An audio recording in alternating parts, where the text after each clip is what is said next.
രാജ്യം പുരോഗതിയുടെ പാതയിൽ. രാമക്ഷേത്രോദ്ഘാടനം ഇന്ത്യയുടെ അഭിമാന നിമിഷം. രാഷ്ട്രപതി. രാമക്ഷേത്രം യാഥാർത്ഥ്യമായത് ഇന്ത്യയുടെ നാഗരിക പൈതൃകം വീണ്ടെടുക്കലിലെ നാഴികക്കല്ലായി ഭാവി ചരിത്രകാരന്മാർ കണക്കാക്കുമെന്ന് രാഷ്ട്രപതി ദ്രൗപദി മുർമു. രാജ്യത്തിന് നൽകിയ റിപ്പബ്ലിക് ദിന സന്ദേശത്തിലാണ് രാഷ്ട്രപതി ഇക്കാര്യം പറഞ്ഞത്. രാജ്യം പരിവർത്തനത്തിന്റെ പാതയിലാണെന്നും രാജ്യത്തെ നവോന്നത തലങ്ങളിലെത്തിക്കാനുള്ള അവസരം ആഗതമായെന്നും എല്ലാ പൗരരും രാജ്യപുരോഗതിക്ക് വേണ്ടി പ്രയത്നിക്കണമെന്നും രാഷ്ട്രപതി പറഞ്ഞു. ഈ ആഴ്ച ആദ്യം അയോധ്യയിൽ നിർമ്മിച്ച മഹത്തായ പുതിയ ക്ഷേത്രത്തിലെ ശ്രീരാമന്റെ വിഗ്രഹത്തിന്റെ ചരിത്രപരമായ പ്രാൺപ്രതിഷ്ഠ നമ്മൾ കണ്ടു. ഈ സംഭവത്തെ വിശാലമായ വീക്ഷണകോണിൽ നിന്ന് നോക്കുമ്പോൾ ഇന്ത്യയുടെ നാഗരിക പൈതൃകം വീണ്ടെടുക്കലിലെ നാഴികക്കല്ലായി ഇതിനെ ഭാവി ചരിത്രകാരന്മാർ കണക്കാക്കും.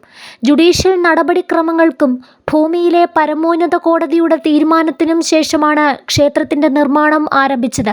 ഇപ്പോൾ അത് ജനങ്ങളുടെ വിശ്വാസത്തിന്റെ മഹത്തായ മന്ദിരമായി മാത്രമല്ല, ജുഡീഷ്യൽ പ്രക്രിയയിലുള്ള ജനങ്ങളുടെ വിശ്വാസത്തിന്റെ സാക്ഷ്യപത്രം കൂടിയായിട്ടാണ് നിലകൊള്ളുന്നത്. രാഷ്ട്രപതി ദ്രൗപദി മുർമു വ്യക്തമാക്കി.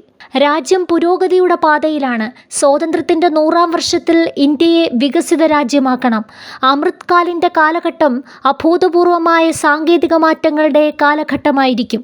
ആർട്ടിഫിഷ്യൽ ഇന്റലിജൻസ്, മെഷീൻ ലേണിംഗ് തുടങ്ങിയ സാങ്കേതിക മുന്നേറ്റങ്ങൾ നമ്മുടെ ദൈനംദിന ജീവിതത്തിന്റെ ഭാഗമായി മാറുകയാണ്.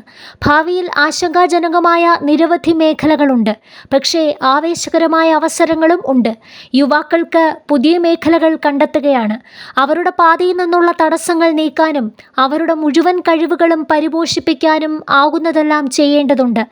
നാരീശക്തി വന്ദൻ അധിനിയം സ്ത്രീ ശാക്തീകരണത്തിനുള്ള വിപ്ലവകരമായ പദ്ധതിയായി മാറുമെന്ന് വിശ്വസിക്കുന്നു, രാഷ്ട്രപതി വ്യക്തമാക്കി.